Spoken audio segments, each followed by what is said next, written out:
My name is Jericho, and I am here with the studio head at Treyarch, Mark Lamia, as well as the studio design director, David Vonderhaar. We're talking about Call of Duty Black Ops 3, the newest title that Treyarch's bringing out this November. Yeah, that's right. This November, they created World at War, as well as Black Ops 1, Black Ops 2, the whole series. No stranger to the series at all. I am a big fan of the entire Call of Duty franchise. Why don't we talk a little bit about the trailer? That was pretty crazy. Yeah, no, it was awesome. I mean, it was so great to make, and we always make this stuff for the fans. I mean, you know, we put so much into this. It takes months, but it's you know, we've been working on it for years, and we want fans to enjoy it, so we put a lot into it, and everybody puts a lot into it. You know, everyone at Treyarch and, you know, the folks at Activision, the real talented folks over at the Ant Farm that help us edit and help us put together all these trailers. So what do you guys do to decide exactly what goes in the trailer, what you give to the fans, and what you leave out to speculate and for everybody to guess about? So it's a really involved process. I mean, every single shot we look at, we want to tell a story for the fans, but at the same time, we don't want to give them everything. We want to sometimes we'll hint to things.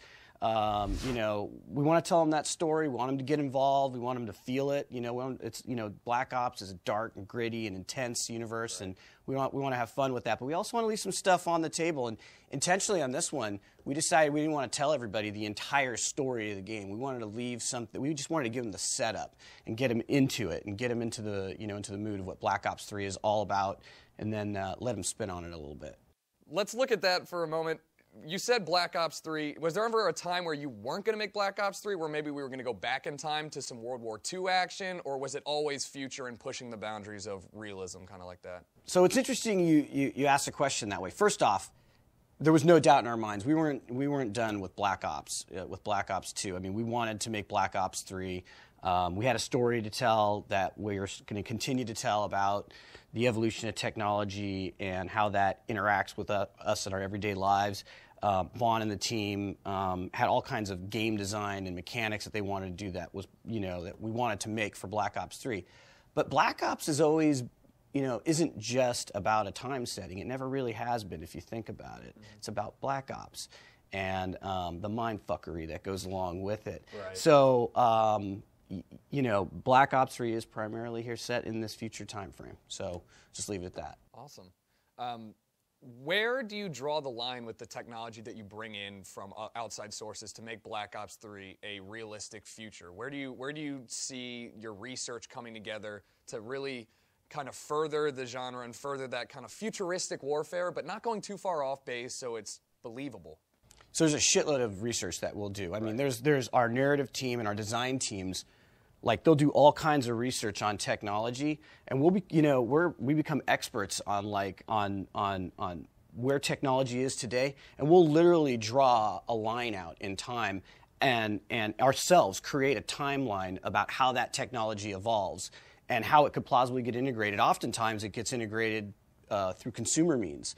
We have things like direct neural interfaces that go into brains. Well, those are now starting to be used for people who have prosthetic limbs and to be able to communicate, to be able to move body parts and things like that. Right?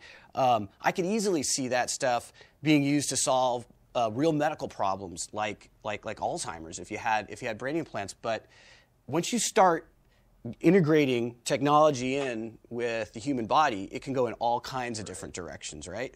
Yeah. So that's really cool. So let's talk about the big thing that we saw, cybernetically enhanced soldiers. That's not the exosuit by any means that we just saw. What is that all about? So cybernetically enhanced soldiers it's literally the fusion of humans with technology. I mean, we're starting to see wearables and things like that, right? As this stuff evolves, what's going on inside the military, especially with the advancement of robotics and drones and technology, you're starting to see soldiers that are going to be enhanced both physically and mentally to be able to combat the wars of the future, right? I mean, if you're going to have that kind of technology on the battlefield, you're going to need to be able to combat that. And soldiers are basically going to be retrofitted. They're going to have upgrades, and it's not just a physical thing inside of our game. It's absolutely about being connected there's like a connected network on the battlefield, right, with all this technology, and to be able to effectively combat in those kinds of future war scenarios. Okay. Does two things for the design in really interesting ways when you talk about cybernetics. So on one hand, it gives us actually a true, valid technology that can be applied to the fiction to really justify and explain what would be normally a gameplay benefit. Really, typically maybe just an icon that suddenly lets other things happen because it's an icon that you selected. Well, here you can tie it and map it to something real, and that makes it very tangible, and it's actually more tangible when we've been getting away with all sorts of shenanigans by applying gameplay to just icons that you pick in a menu. So this actually helps you in that regard from a storytelling point of view, from a fiction point of view, and really from a believability and realism point of view, because it's real stuff. It's not made up stuff. And on the other side of that, what you can do with the cybernetic side of it is really for the main kind of components that a specialist character has and can benefit and can do. The things that you will choose and select as a player and the way that you interact with those mechanics are a result of the cybernetics, and how cybernetically augmented that particular player is or isn't is somewhat in control of what he can and cannot do, and it really creates a really nice core combat loop that I think all the Treyarch Call of Duty fans are going to be pretty into when they see how it applies to the competitive MP game anyway. Right. So talking about MP and segueing from single player, at what point do you decide what does and doesn't make the cut from single player to multiplayer? Because a lot of people like to look at the single player trailer, see all this tech, and a lot of the times, not everything will make it into the multiplayer. So you'll have different setups, different vehicles that won't make it in. Where do you guys make that decision on what makes it and what doesn't? This game has got, by all measures, the highest degree of integration between the sort of three major modes of the game, the campaign and co-op experience that it is, the zombies co-op experience that it is, and multiplayer, the competitive experience that it is. In fact, when the game development was started, it was started flat. There was no distinction, really, between any of those things. And you don't really get into that until you start to get into production, but it wasn't designed that way. So it really is, I think, Treyarch's best efforts so far to create consistency across them.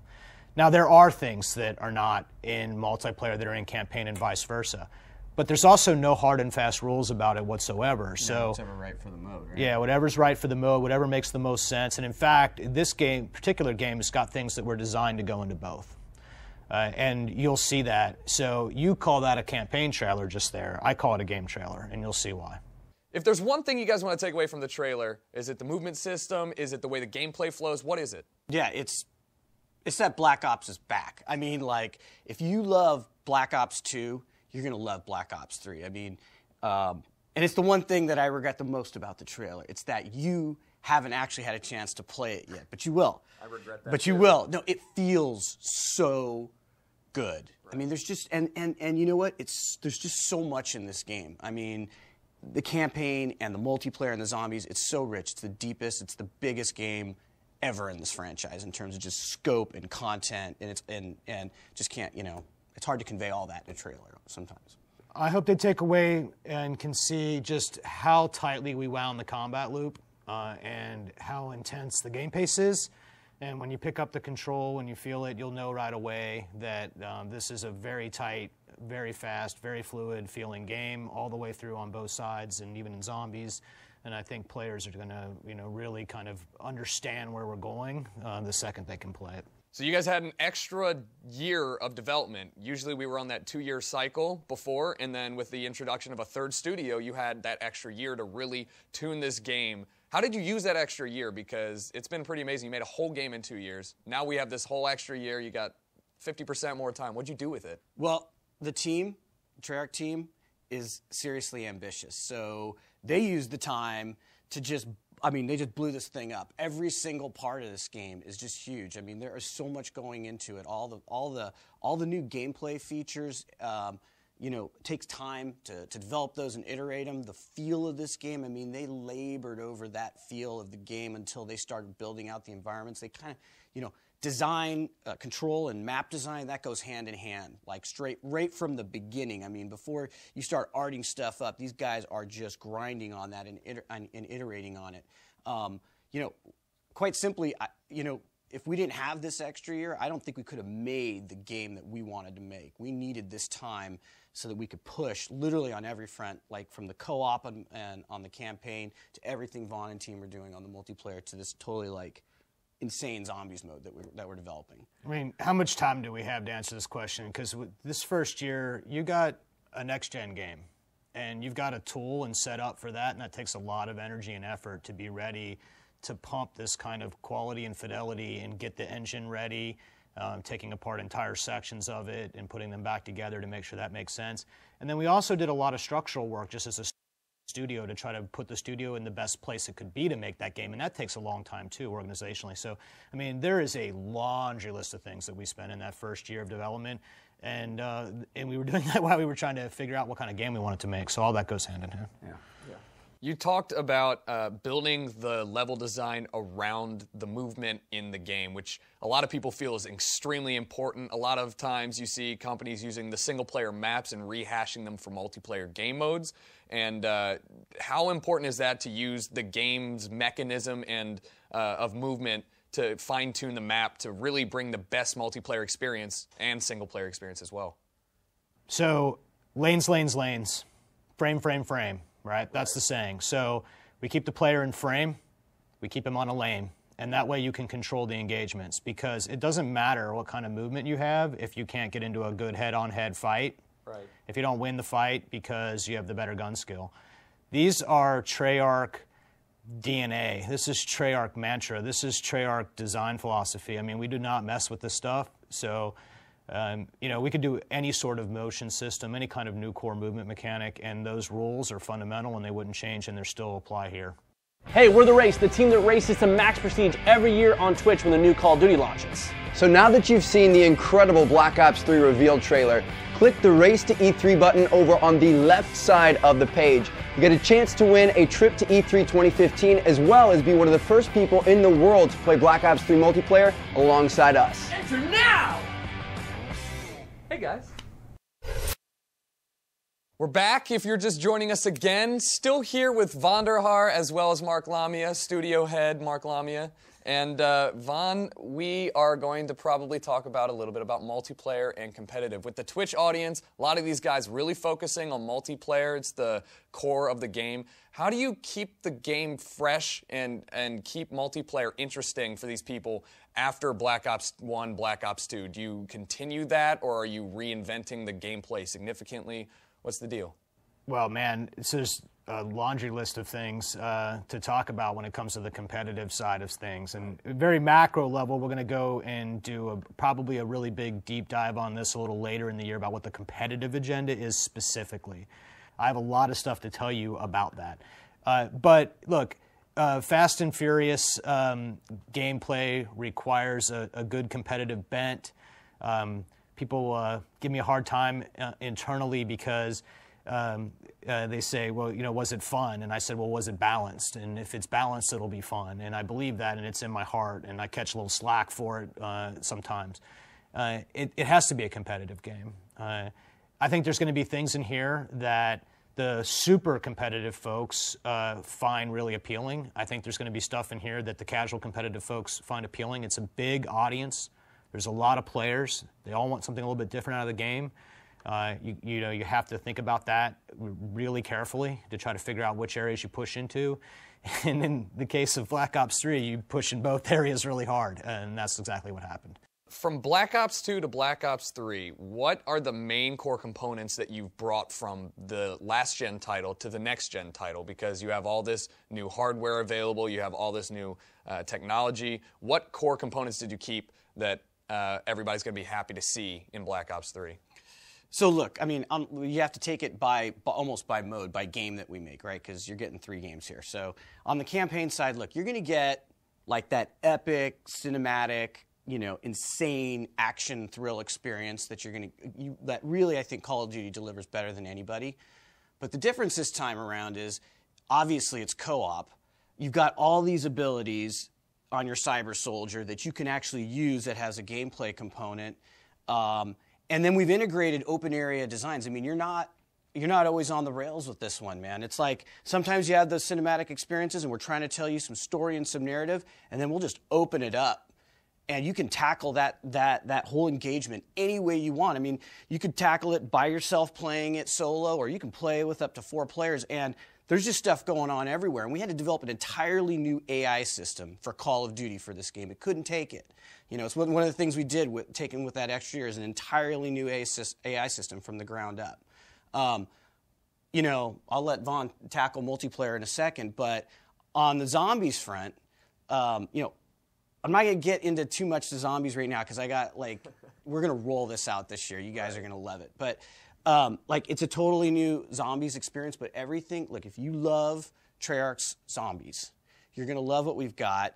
One of the things we did add to it that players have been asking for is there is a player progression system now in there, so you'll be able to level up as a zombies player in zombies, and I think that that's really cool, and that obviously takes its heritage from multiplayer, and you'll be able to do that even in the campaign too. There's a progression system for the player and the campaign that you're going to have, and they all owe it to its heritage to multiplayer, but they're each their own game, and they fit inside with what those games are trying to do. This is exactly what I'm excited about. So in a way, the multiplayer competitive game is a little more campaign because of the specialists, because of the character selection that they offer, their selection, their backstory, their voice.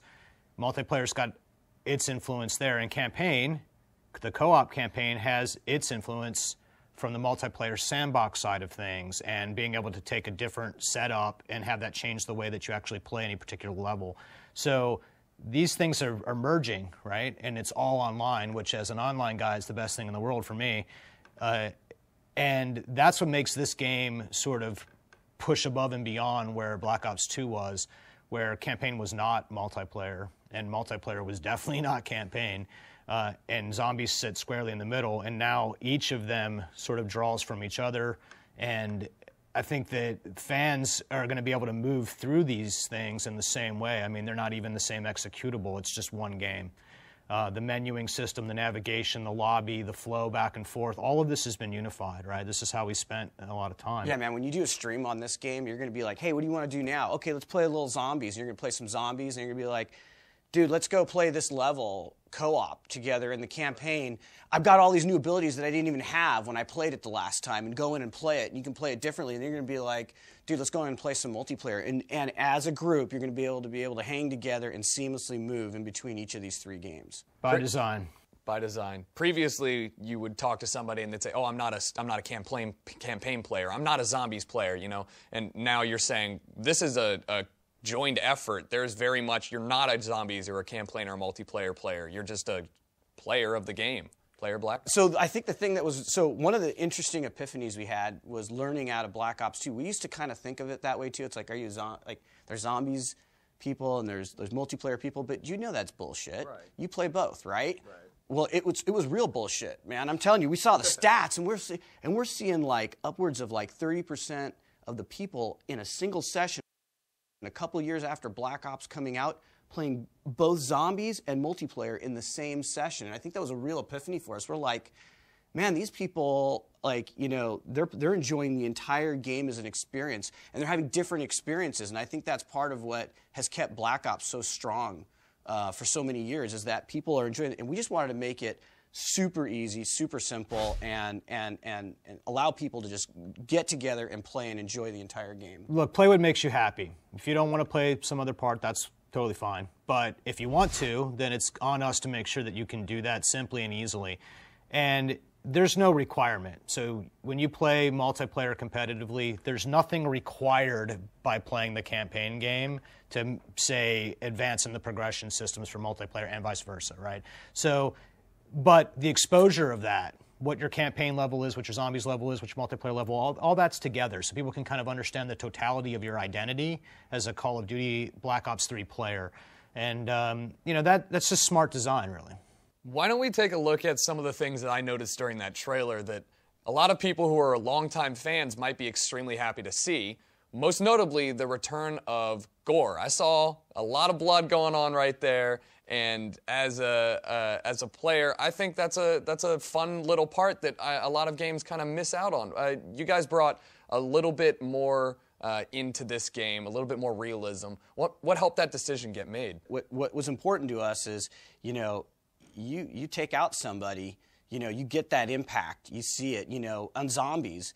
When you take that shot and, a limb goes flying or, whatever it is, there's, you feel it, and so, I don't know, it was something that we did with World at War, and I think that's one of the things about this game. It's like, it takes the best of everything we've done from every one of our games, and I think we tried to bring that forward in Black Ops 3, just whatever it was, and we know people enjoyed having that, and so we wanted to bring it back.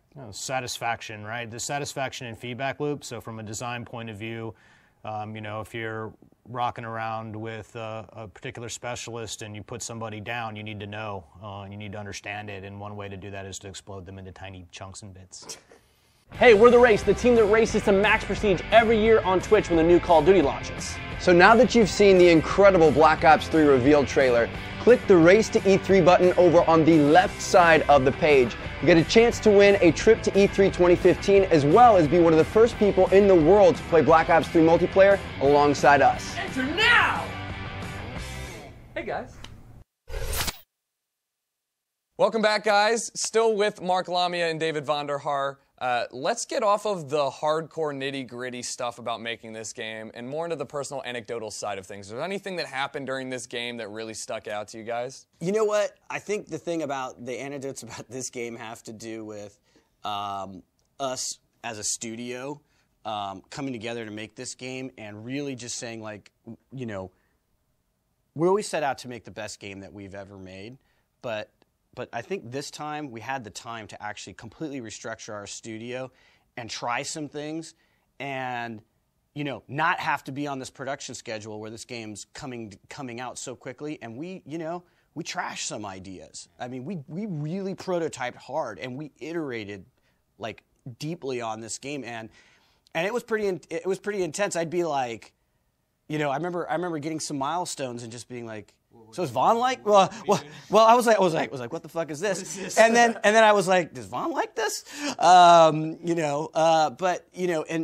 really going through it more so than we ever have before, really experimenting and getting to what the core essence of this. And it always came down to, it always comes down to fun and does it feel good, right? We can apply there's a lot of talk about the fiction and these, cybernetically enhanced soldiers and everything. And that's all, there's a lot of work that goes into that, but make no mistake, it starts with gameplay, and then, we work out all that other stuff. Man, I was holding my breath for probably 9 months. I'm like, Jesus, what, it took a while. You had to learn how to have the time to fuck it up and fail and move on if it wasn't working. And when do you do that, right? Because we had been wired to do that on a particular cycle, right? So your internal clock after, 10 years, you and I, in this building together, there's just this point where your clock says it's time to move on. It's My time clock to cut went it off. Yeah. Right. So you have to rewire, right? But in the end, it's actually a lot healthier because the level of polish that you get to do, the amount of lessons that you learn. I mean, when you do this kind of motion, you have to relearn how to make maps. You have to relearn how to build combat around it. You have to, and with it.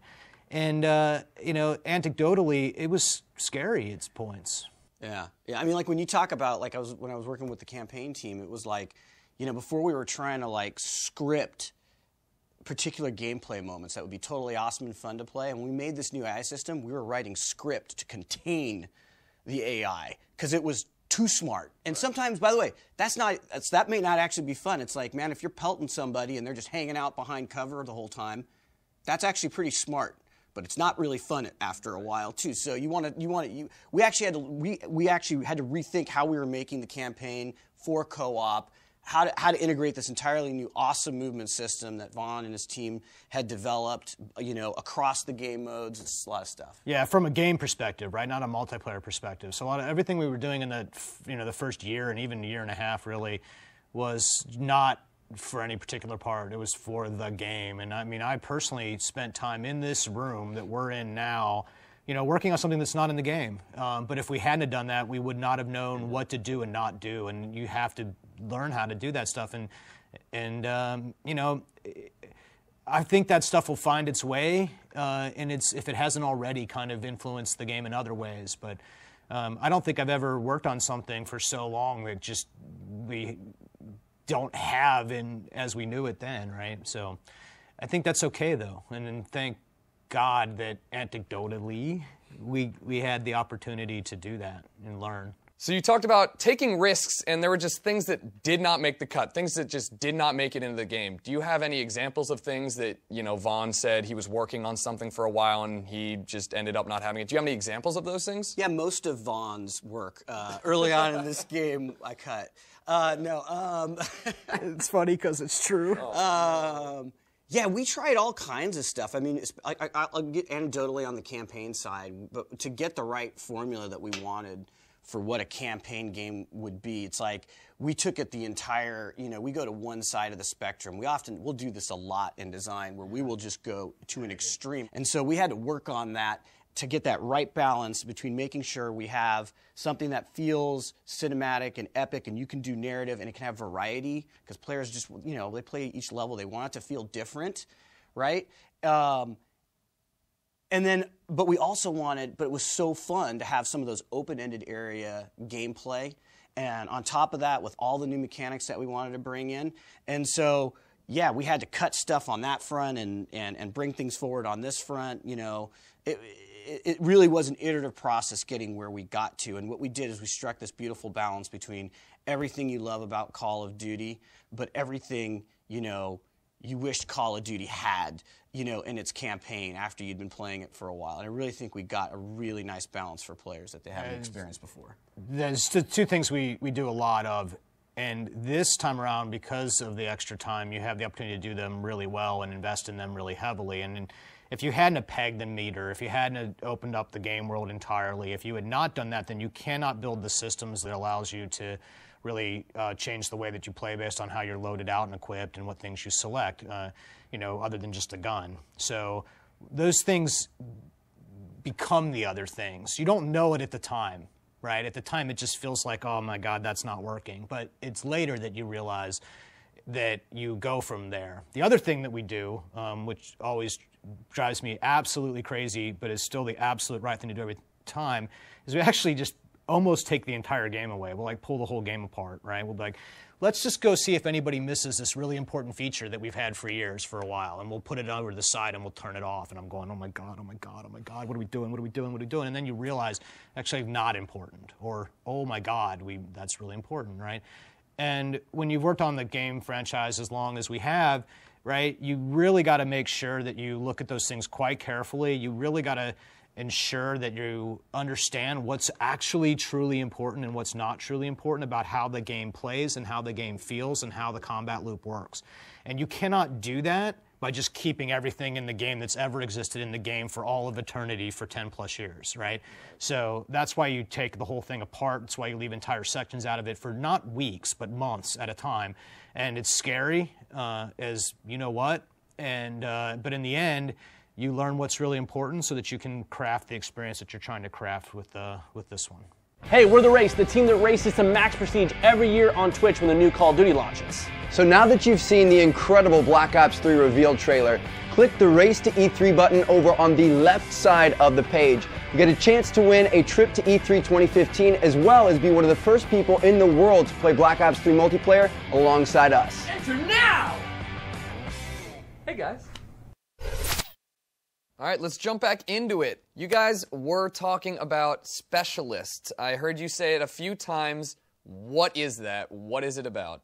This game has got something that I'm really excited for people to put their hands on that sits sort of right in the middle of the power band between sort of what you get with Create a Class and what you'd expect from Create a Class, and the score streaks and what you'd get and expect from that. Both systems that will be back, both systems that will have new content and choices, both systems that will be very comfortable for players. But it leaves something to be desired in the middle of the power band, and that is the specialist. And a specialist he's a hero. He's a character. He's a selectable item that players will pick. He has a story, or she has a story, or it has a story, and a voice. And you're really picking a playable character, and you have a power weapon or a power ability, and these are mutually exclusive choices, so you cannot have both at the same time. You have to decide. And you can insert that player character into the battlefield, and you're earning, right? You're building up the ability to use that power weapon, and you're building up the ability to use that ability. And that weapon and that ability is unique and special to the specialist, right? So that gameplay mechanic, I think, was going to create this really interesting dynamic that's going to happen every 1 to 4 minutes in the match per character. And it's really about, game pace, breaking the game pace and making you think. And that's something that when we talk about our core combat loop, we talk about it a lot as being really important. Yeah, I'm totally stoked about it. I mean, if we talked about it, probably the first thing we talk about is like, so what weapon are you using, right? When we're playing MP. Now what we're going to talk about is it'll be like, so who are you playing, and what weapon are you playing with, or what's your loadout? And I love the fact that the team respected, like, I think created class in Call of Duty is awesome, and the Pick 10 system's back, and the choices you make there are critical to gameplay, but there's that other critical gameplay choice you're going to make, and that is what's your specialist. And it has a lot of, like, the production values around it are cool, and bringing that into the multiplayer is cool, and I think it's going to be awesome on Twitch for players to see all the different characters and even just have that variety. But the fact that it has its own gameplay associated with it, it doesn't stomp on the other systems. It's just an enhancement. It's another layer there of gameplay and decision making is just awesome. I think it's going to be awesome for people who want to stream. For variety, but I think it's going to be awesome for people who want to watch and see. And the other cool thing about it is, as you continue to play these guys, you'll be able to develop them more uniquely as well. And I think that's going to be awesome too for players. Puts a nice spin on what it means to look at a character, right, and making the character your own and feeling like a part of the game in that way. And that's what Mark's talking about, the progression of the specialist and what choices you make as you progress them through the leveling system. And and as you'd expect, it'll be really tightly wound into how the other systems work too, and all that stuff is built to go together. And it really helps create that fictional bridge that we're trying to establish in this particular game, between the co-op campaign game and the competitive MP game, and where they interlap. And there's some stuff that's in the game and other areas of the game where you can start to piece together who those characters are and what they do and where they come from. And there's all sorts of unique dialogue that they have and the way that they interact with each other, and all things that I think really kind of amp the production value of the competitive MP side up a bit and just sort of make it more fun overall, really. So we did not talk too much about zombies yet. It's not your babies specifically. You guys deal with them, but no, man. They're all your babies. They're all my babies. The studio head should have every single aspect as his own. But where do you guys see that being a progression from Black Ops 2? Besides the fact that it all intertwines, how do you guys see zombies taking that next step forward like you are with multiplayer and campaign? All right, so promise you guys, we're gonna go all out on zombies this year. You guys are gonna get a ton of it. I'll tell you a few things about it. First off, we are making the most rich, the biggest zombies experience Treyarch's ever made, and it's Treyarch zombies. Okay, right. I'm just gonna leave it at that. Best zombies. But the thing about us is you never know what we're bringing, because we'll fuck with you. Like we're gonna make, like, it is trust me, it is a mind-blowing experience. It's its own game. And what's so cool about it is it's deeper than it's ever been. We're introducing some exciting new systems that fit within it, but don't mess with the simplicity. The thing that we all love when you start in zombies, it's just so easy to get into and play, right? And there's a beautiful progression to it, and it's, getting to that next round, and I can do that the next time I play it, and all that stuff is there. But we do have a player progression system in it, which I'm not going to get into. But that's kind of cool because it really rewards your investment as a zombies player as you rank up, right? I think there's that recognition, not just in the leaderboards, but having that rank as you go through it. But the thing I want to just say is, like, in total, zombies players are going to be blown away. That fan base has been just awesome to us, and we love that they love the game. It's really the only reason it exists, because we say it now, Call of Duty Zombies, but if you had said that, a half a decade ago, it doesn't flow as nicely, and it's only because the fans have supported it. So we're totally leaning into it with this. We got a ton of surprises, and they're gonna have a lot of fun with it for years.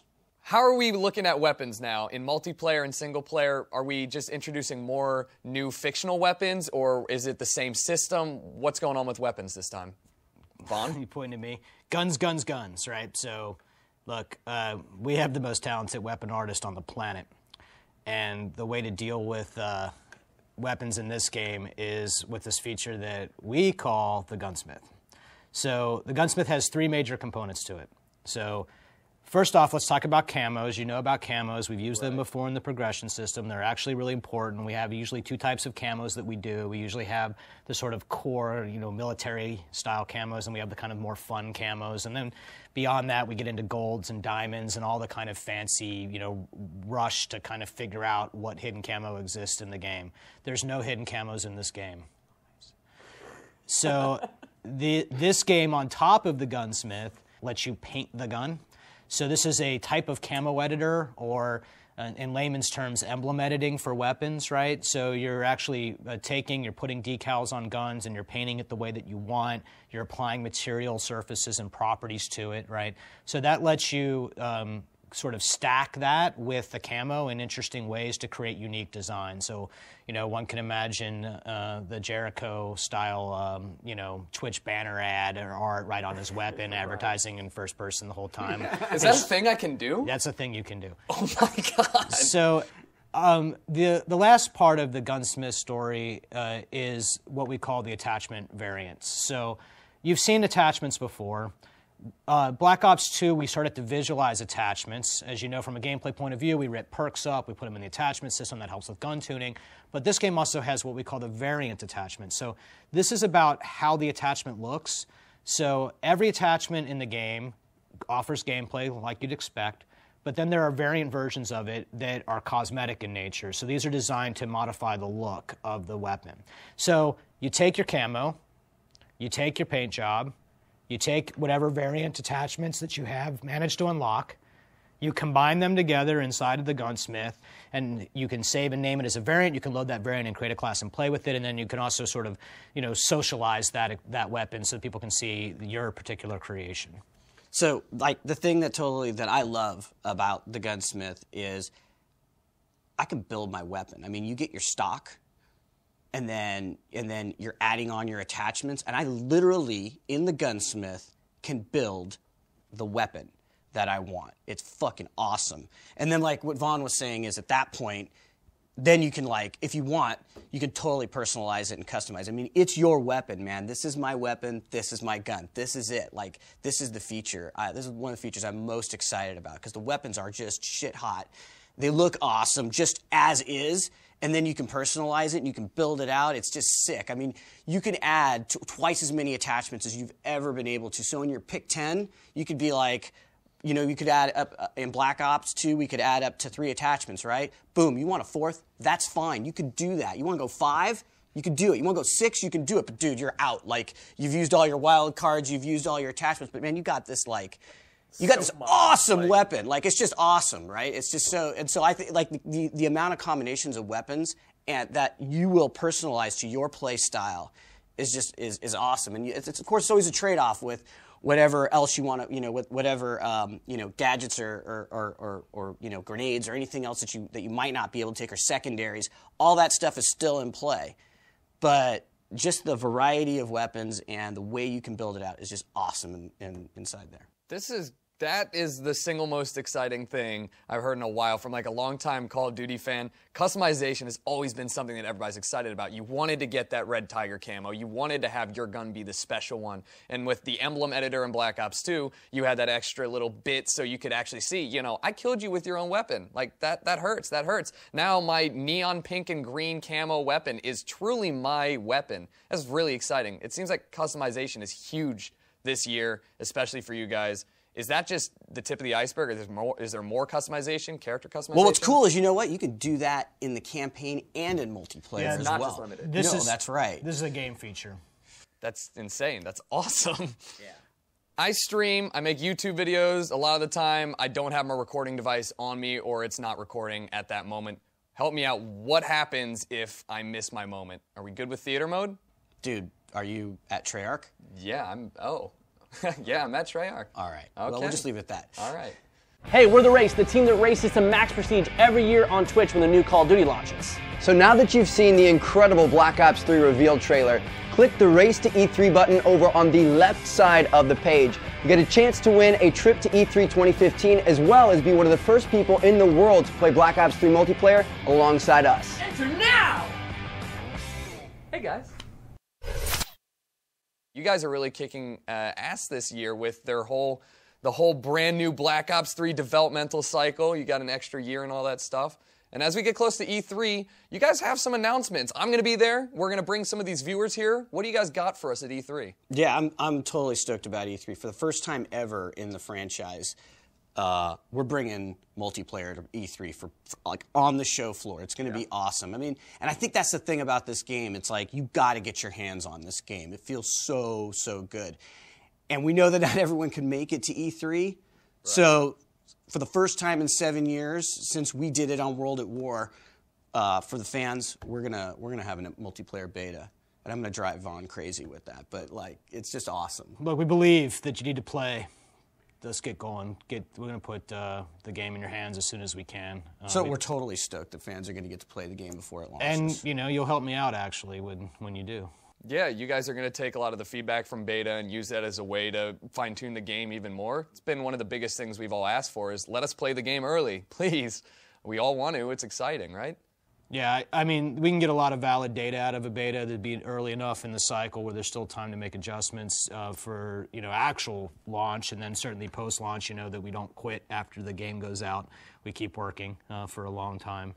Well, thank you guys for taking the time to sit down and talk with me, give me all these tidbits of information. I know Twitch chat's pretty excited trying to read between the lines. If you want to get your hands on it, where do we go? What do we do? Well, first it's going to be at E3, right? If you're there at E3, come on by. We're going to be playing. Say hi to Vaughn. And if you can't make E3, we realize a lot of you guys can't make E3.